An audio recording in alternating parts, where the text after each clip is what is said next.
Bueno, buenos días. Mi nombre es Paula Payares. Tengo la oportunidad de estar conversando hoy con la escritora Sandra Castrillón. Ella es psicóloga, tiene un magíster en investigación psicoanalítica y actualmente es profesora de la Facultad de Medicina en la Universidad de Antioquia. Sin embargo, ella también es escritora. En el año 2005 fue ganadora del concurso de cuento Cámara de Comercio de Medellín con su primer libro de cuentos Odios.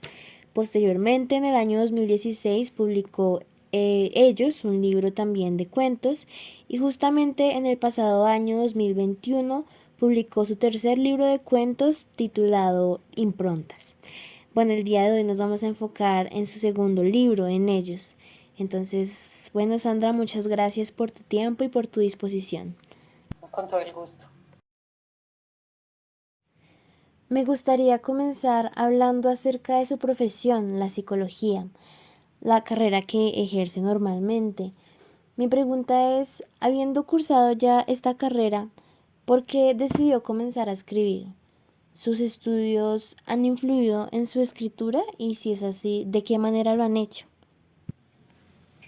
Eh, Estudié psicología en un primer momento porque siempre me ha interesado saber acerca de la particularidad de las personas, de, de cómo nos constituimos, de cómo advenimos justamente personas en una sociedad, eh, de cómo, digamos, las explicaciones que pudiera dar la ciencia de por qué actuamos de cierta manera, cómo es que nos relacionamos entre sí.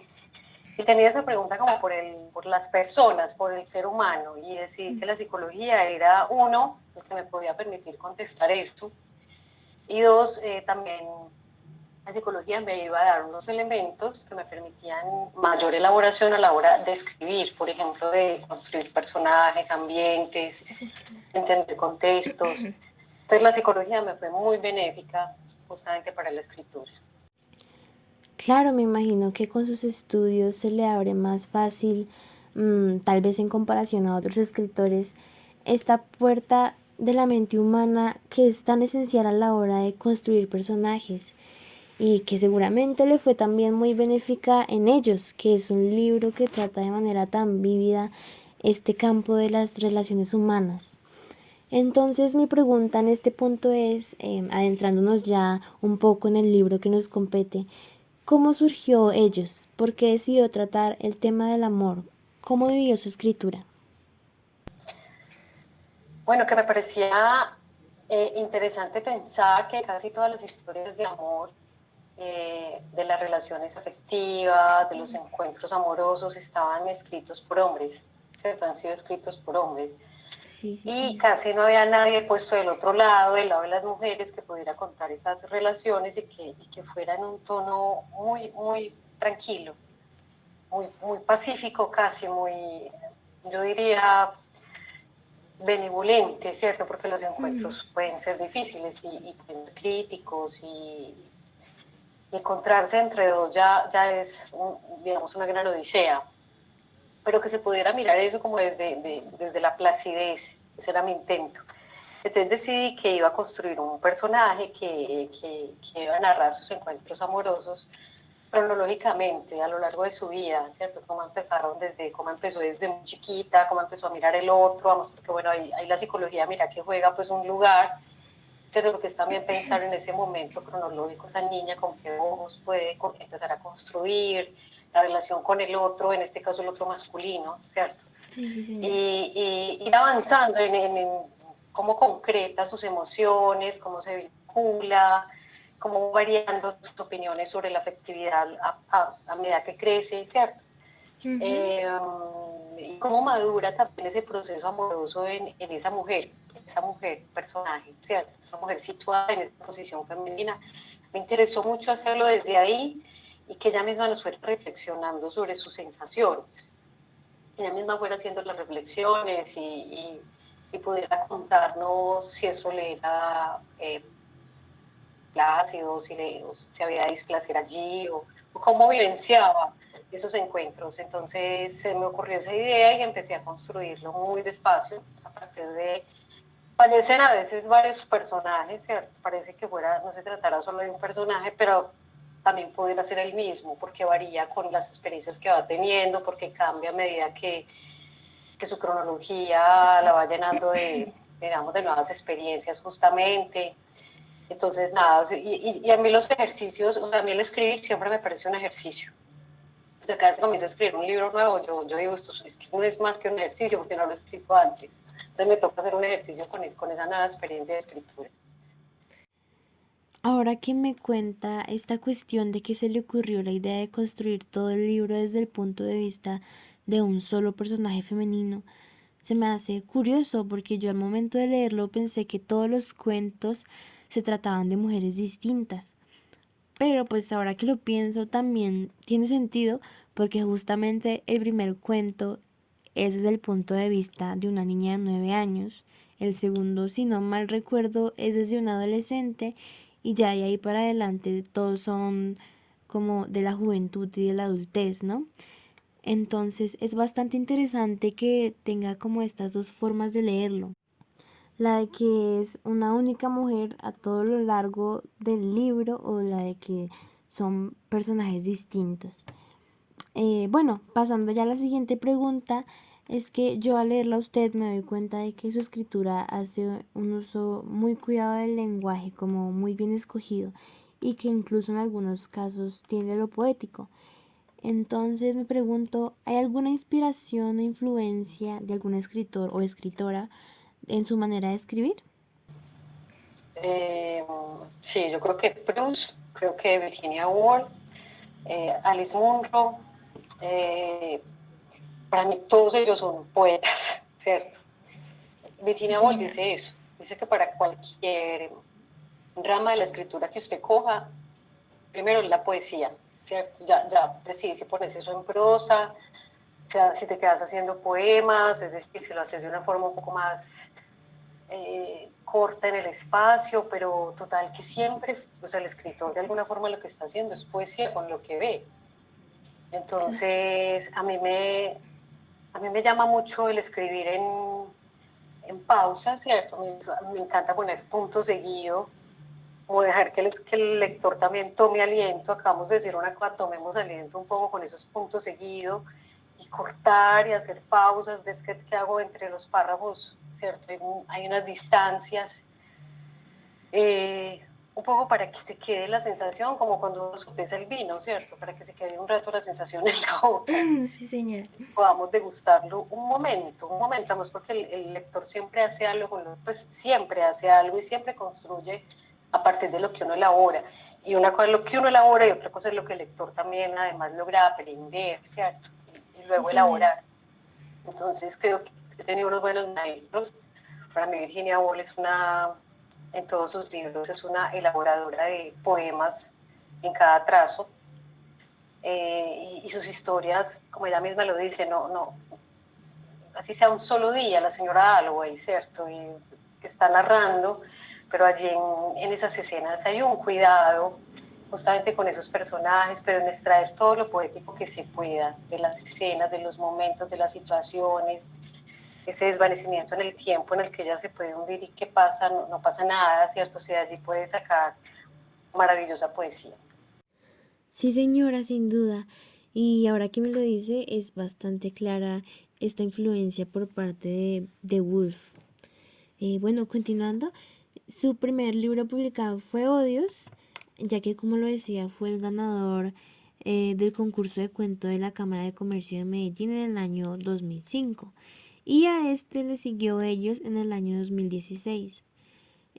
¿Cómo fue el paso de Odios con sus historias tan descarnadas, tan deprimentes, llenas de locura, de crueldad, de muerte, a ellos que trata el amor como de manera tan lúcida? Porque digamos, pienso en el paralelismo entre Regresando, que es el primer cuento de Odios, y que trata sobre una niña que ve cómo su padre muere ante sus ojos en un accidente, en comparación a Olor a Pintura, que es el primer cuento de ellos precisamente, y que trata de una niña que en su inocencia va descubriendo el amor por primera vez. Entonces me pregunto, ¿cómo fue ahí ese paso entre escrituras? Sí, odios, y además ese título pues ya anuncia todo lo que viene ahí, ¿cierto? Como en esos colores un poco oscuros de odios. Debe ser seguro que uno a veces necesita atravesar ciertos umbrales y decir, yo necesito salir de odios a como de lugar, ¿cierto? Y odios, me gustó mucho el recibimiento que tuvo pues en quienes lo leyeron y en lo que me dijeron y en las críticas que se produjo, porque a pesar de haber sido un libro oscuro, era también un libro cuidado, pues un ejercicio de escribir con suavidad pese a la oscuridad, de sacar poesía de esos momentos tan absolutamente oscuros. Yo siempre pienso, incluso en eso que está tan recóndito y tan dolorosamente expuesto, no nos interesa tomar una fotografía y ya, ¿cierto? Sino extraerlo lo bellamente allí revelado. Entonces también hay un cuidado ahí en extraer como lo que se requiere para hacer literatura, no contar por contar. Son ejercicios que uno se va planteando, luego digo, ya salgamos un poco de ese claroscuro que es odios y contemos esto que tiene más luz, que se trata del amor. Eh, Luego, pues mira que llega Improntas, no sé si has leído Improntas, No he tenido la y, fortuna de leerla, pero sí la tengo ahí en la mira. y ya es también decir, ya no situarnos solamente en el plano del amor y de las relaciones afectivas, sino también en las relaciones en general con el otro, que no estén trazadas por ese tinte claroscuro de odios, ¿cierto? Pero sí son ejercicios que me voy proponiendo como con cierta conciencia, no más lo oscurito de odios, entonces salgamos a tratar de narrar otros espacios donde la luz aparece como en ellos. Sí, ahora que habla de ese ejercicio ahí en ellos y al adentrarme yo en la lectura, sentía que muchos de los sucesos, de los personajes, de las historias, se sentían como muy cotidianos, muy vívidos. Entonces me pregunto, ¿cómo hizo usted para construir estos aspectos para que se sintieran tan reales, tan cercanos? Pues yo creo que el escritor tiene que estar muy atento a la vida, tiene que ser testigo de las vivencias, pues no en primera persona, pero sí ser un observador de la cotidianidad. A mí me ayudan pues ciertas cosas, soy psicóloga, y entonces eso hace que también tenga acceso no a la historia de los pacientes en realidad, sino a unos mundos, la clínica, porque soy profesora universitaria y trabajo con estudiantes de medicina que además estamos todo el tiempo afuera con pacientes, afuera en la realidad, en diversos contextos, y entonces eso hace que aparezcan un sinnúmero de oportunidades para uno decir que maravilloso poder contar esto que aparece. Todos los días a mí me sorprende una historia que es digna de ser contada. Entonces, en un primer momento, si me preguntas con qué fidelidad, es porque los fenómenos están muy expuestos, uno tiene acceso a fenómenos que están allí muy puntuales, y lo que queda es decir, uno, pues primero vale la pena contarlo, cómo lo voy a contar y por qué lo voy a contar. Entonces, ahí es donde te decía ahora, se recurre como el antropólogo, limpiar la escena y contar lo que aparece allí digno de llevar casi a la poesía. Entonces, porque fiera la realidad, porque hay unos eventos reales imperdibles que habría que contar. Sí, señora. Bueno, mi siguiente pregunta es que, pues es evidente que la figura principal de esta obra son ellos, ¿no? Los hombres, las figuras masculinas. De hecho, todos los cuentos reciben como título un nombre referente al hombre protagonista de esa historia. Entonces mi pregunta es, ¿por qué decidió poner el foco en los hombres? ¿Cuál fue su motivación? Como si hubieran dos personajes, una mujer, digamos, situada en una posición que elige objeto, pues el objeto amoroso, que son hombres en este caso. No sé si alguna vez se me ocurra escribir un libro que me parecería que es necesario, aunque ya se han escrito algunos últimamente, sobre otro tipo de elección amorosa. Pero pues lo que se me ocurrió crear en ese momento fue una mujer hablando de objetos amorosos que son hombres. Claro. Pues si me preguntas ¿Por qué no lo concibe desde otro lado? Por supuesto que sí, pues se puede concebir, me parecería una bella historia, por ejemplo, ayer yo estaba en el jardín botánico y me pareció absolutamente, o sea, yo decía, esta podría ser el comienzo de una novela, ¿cierto? Dos mujeres tomadas de la mano, aprovechando la soledad del jardín botánico, ¿cierto? Y sin embargo se sueltan cuando aparece un señor que está limpiando las calles del jardín botánico, ¿cierto? Pero todas se tienen que soltar, ¿sí es? Entonces yo decía, este es un bello comienzo porque eran casi como escondidas entre los arbustos. Entonces yo decía, esta es una bella historia, aquí puede empezar una bella historia. Luego tú me preguntarías por qué se me ocurrió que fueran dos mujeres, ¿cierto? Las que una a la otra se narran ese amor, porque la imagen es fuerte, sobre todo cuando se sueltan por la mirada del señor que está limpiando las calles. Claro. Allí hay una precisión en uno decir, vivimos un momento importante contemporáneo donde las elecciones amorosas son muy diversas y donde hay una libertad allí que seguramente tendrá consecuencias y yo creo que son unas buenas consecuencias, que ya nadie está fijado a la elección de un solo objeto amoroso, ¿cierto? Sí, sí. Y esto habría que contarlo, la literatura se tiene también que encargar de eso, la literatura es la que hace también avanzar el discurso social, o sea, cuando uno escribe sobre estas cosas hace que las personas lectoras asuman los nuevos discursos sociales que empiezan a circular. Sí, precisamente yo quería preguntarle también sobre eso y teniendo en cuenta lo que hablábamos anteriormente de su facilidad para plasmar vivamente los eventos de la realidad, porque en la actualidad la sociedad pues está atravesando un proceso de reconocimiento y aceptación por la lucha que se ha llevado durante años de toda la amplia diversidad de los seres humanos. Y por supuesto esto también aplica para el amor. Por lo que me preguntaba qué opinaba usted sobre esto y si de pronto tal vez algún día podría plasmar algo de este movimiento LGTBIQ en sus obras, ya que es algo tan actual y tan necesario. Pero bueno, se me adelantó un poco, entonces creo que ya queda resuelta la duda. Y pues nada, espero que algún día esta historia del jardín botánico pueda ver la luz, me encantaría leerla. Bueno, ahora que hemos tocado el tema del amor más por fuera de la ficción y más situado en la realidad, quisiera preguntarle sobre Lacan y sus planteamientos sobre el amor. Bueno, seguramente usted sabe sobre eso muchísimo más que yo, pero es que estuve viendo algunas entrevistas que le realizaron y vi que en una de ellas le preguntaron si admiraba a algún escritor que, al igual que usted, fuera psicólogo o psicoanalista. Y usted mencionó a Lacan.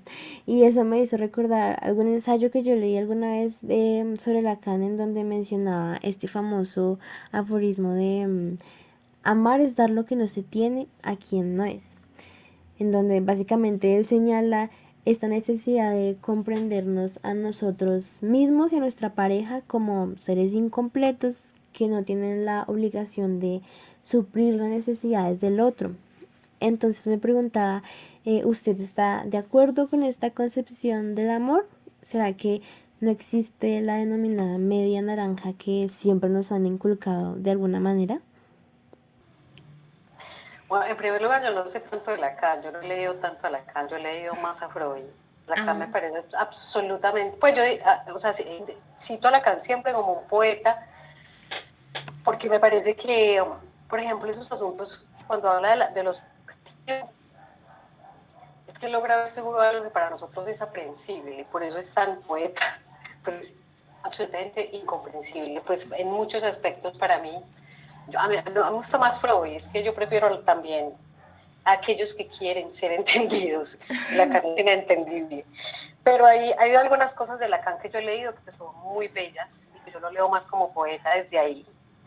Y me gusta mucho esa idea que él tiene del desencuentro en el amor, que es lo que hace mágico al amor, ¿cierto? Justamente. Que nunca es ese. Pues Lacan dice, pues si usted se enamora de ese, nunca es ese. O sea, tendrá usted que descubrir qué es lo que hace que usted crea que es ese, pero ese nunca será. Y por eso en el amor él habla del desencuentro, ¿cierto? Que la relación sexual no existe. y como uno, sin embargo, anida allí un deseo. Eso, por ejemplo, esos asuntos son muy bellos. O sea, como a pesar de que sea imposible encontrar una media naranja, yo no creo que podamos encontrar ninguna media naranja, porque ahí consistiría el dolor grande que vivimos en el amor, de creer que encontramos alguna otra mitad. Nunca, pues voy a ponerme del lado de esas frases cliché que encontramos en Facebook. Es que no queda más que eh, debemos tratar de ser fiel a sí mismo, de estar muy contento con sí mismo, en la medida de lo posible vivir en bienestar consigo mismo para cuando se produzca ese encuentro con el otro, en la vida del amor, no se crea que es allí donde anida el bienestar. A usted, ahí, en ese encuentro juegan, son otras situaciones que se juegan, pero nunca ningún tipo de completud. La Claro. única completud es uno que además nunca está completo. Sí, Entonces, claro. pues, si vamos a eso, los psicoanalistas nos dicen que la felicidad no existe y hay que vivir con eso. Hay que vivir si pudiéramos vivir con la idea de que la felicidad no existe, que la felicidad no es más que vivir en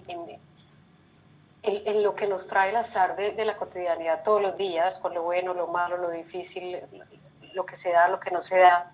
Asimismo, con ese encuentro amoroso tendríamos que habitar, ¿verdad? O sea, con saber que nada allí nos va a completar, que ese es y que no va a cambiar en lo que es porque se encontró con uno, ¿cierto?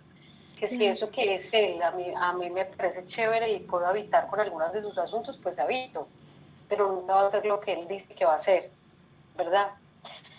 En esa medida Lacan es muy sabio en la vida del amor y muy poético cuando lo dice, cuando habla de esa... Una cosa muy linda cuando él dice que la búsqueda de objeto es una cosa absolutamente frustrante, porque es la búsqueda de un objeto que se perdió a tiempo, es decir, hace tiempo. Es decir, las primeras satisfacciones de un niño están perdidas para siempre, pero sin embargo él vivirá, el adulto vivirá en busca de esas primeras satisfacciones que ya perdió. O sea, vivimos buscando lo que ya perdimos, eso es demasiado bonito. ¿Cierto? Eso es demasiado Sí, hermoso. señora. Con eso se hace. O sea, con esa pérdida cada uno hace algo. Algunos hacen poesía, escritura, música, ¿cierto? Sí, de verdad que los seres humanos tendemos mucho a idealizar el amor.